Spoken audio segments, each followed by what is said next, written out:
we hadn't necessarily taken into consideration the cultural differences. You guys don't realize how crazy this story sounds.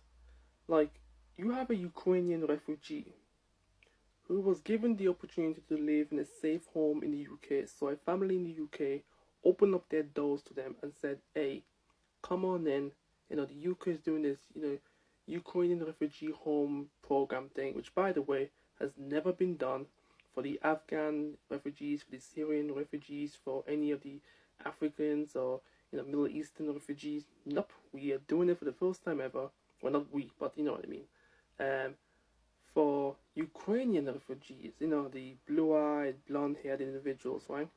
She comes into the home and complains that her neighbors and her environment are too ethnically diverse and gave up their home.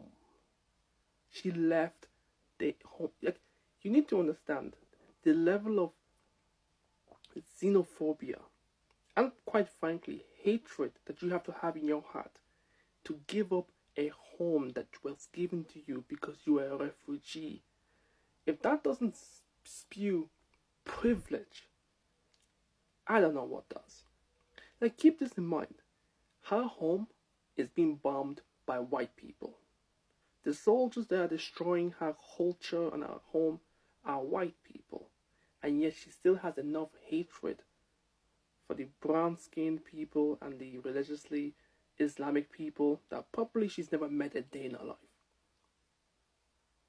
Also, keep in mind that you have people from Africa, from the Middle East, from Asia, who have had to move into like European country for the first time. They've met white people for the first time. And somehow these people were able to adapt. But the Ukrainian couldn't. And then you start thinking about how the Ukrainians stopped the black people from entering buses first. You think about how Putin was telling us that, the Ukrainian government or the Ukrainian culture was festering Nazi regime. Not Nazi regime, but, a Nazi tendency or Nazi culture. Ain't looking good for the Ukrainians right now.